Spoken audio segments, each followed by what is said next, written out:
Did Napoleon attack Russia because the Americans started the War of 1812?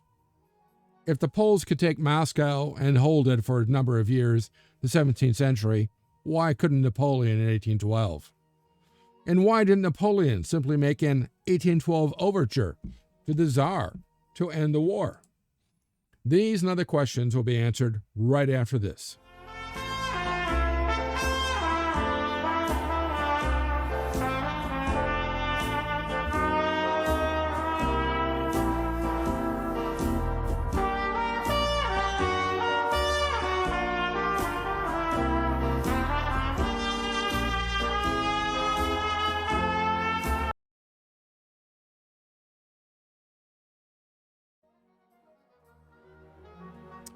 Hi, I'm Professor Jerome Arkenberg, and I've been teaching a wide variety of history courses at colleges across this country for the past 30 years. In this video, I'm going to tell you about why Napoleon invaded Russia, why the Russian invasion was the beginning of the end for Napoleon, Napoleon's great 1813 campaign, Napoleon's brilliant 1814 campaign, and despite Napoleon's brilliant 1814 campaign, why he was forced to abdicate.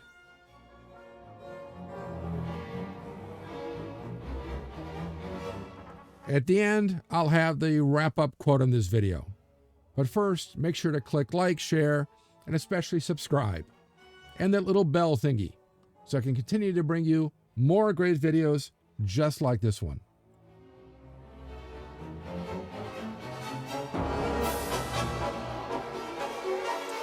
In 1812, Napoleon was at the height of his power.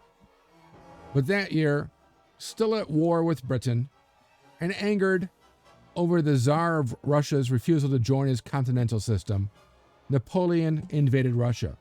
You see here all of French territory, in areas that he largely controlled, with the King of Prussia, the Kingdom of Austria, Denmark largely under his sway, Sweden controlled by his ex-Field Marshal Bernadotte, the Ottoman Empire of no real concern, and Portugal technically at war with him, but largely occupied by French troops.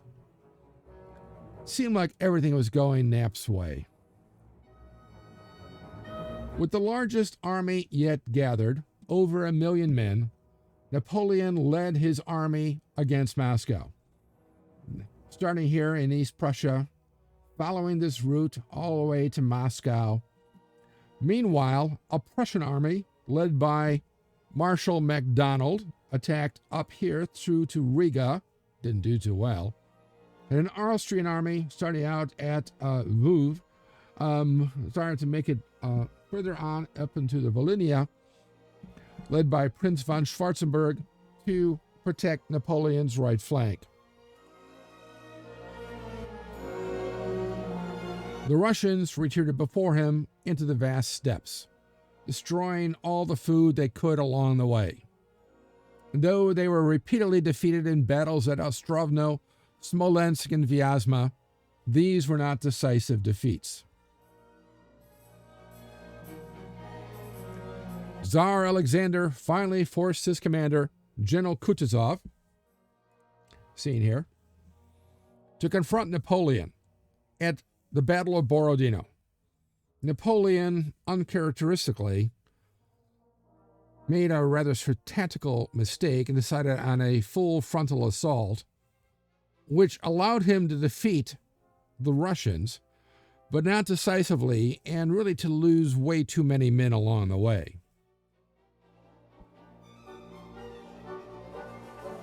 Kutuzov then decided to abandon and burn Moscow and all of its food supplies. The French then occupied the city, but Napoleon spent 5 precious weeks trying to negotiate peace, instead of turning north to attack the Russian capital, St. Petersburg, a fatal mistake. Yes, that would have been the strategic brilliance. Hold Moscow, and then take Russia's only other major city, St. Petersburg, the capital. Then he could at least have had supplies by sea across from Finland and Sweden by the Baltic from Marshal Bernadotte. Out of supplies, at the end of October,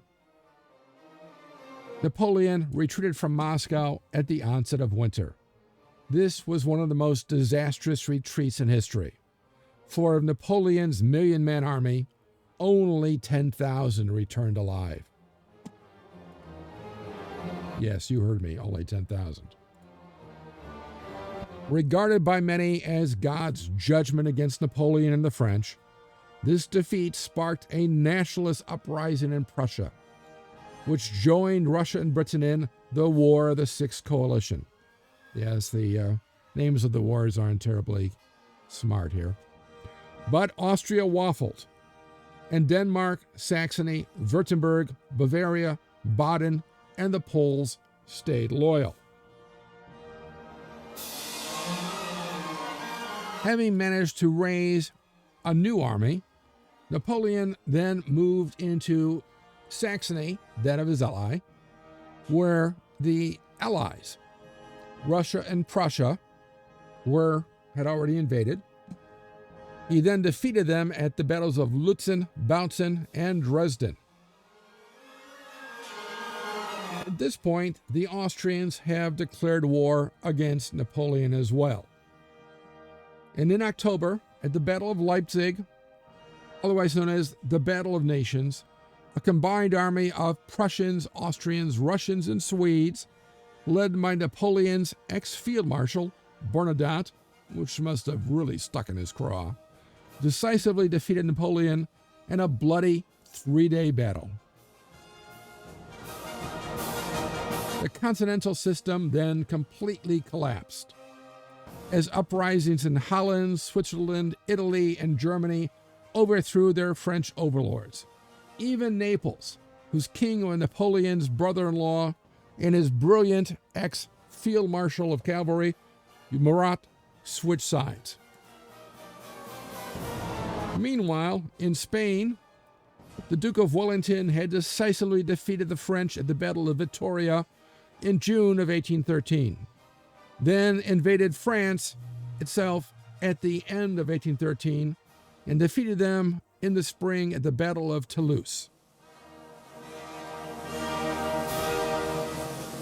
Rejecting a peace putting France's frontiers at those of 1789, Napoleon fought his last brilliant campaign, defeating, but not decisively, the Allies in one battle after another. But he was outnumbered everywhere, and when Paris fell to the Russians at the end of March, the army forced Napoleon to abdicate. Napoleon was allowed to retain his imperial title, but was sent into exile on the island of Elba. His wife, the love of his life, Marie Louise, was sent to Austria along with their son. He was never able to see either one of them again in his lifetime. And Louis XVIII was restored to the throne of his ancestors.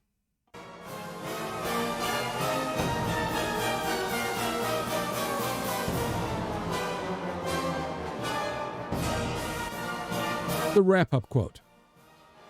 The Allied powers, having proclaimed that the Emperor Napoleon was the sole obstacle to the re-establishment of peace in Europe, the Emperor Napoleon, faithful to his oath, declares that he renounces for himself and for his heirs the thrones of France and Italy, and that there is no personal sacrifice, even that of life, which he would not be ready to make in the interests of France. Napoleon, 1814. Let me know what you think of this quote in the comments section below.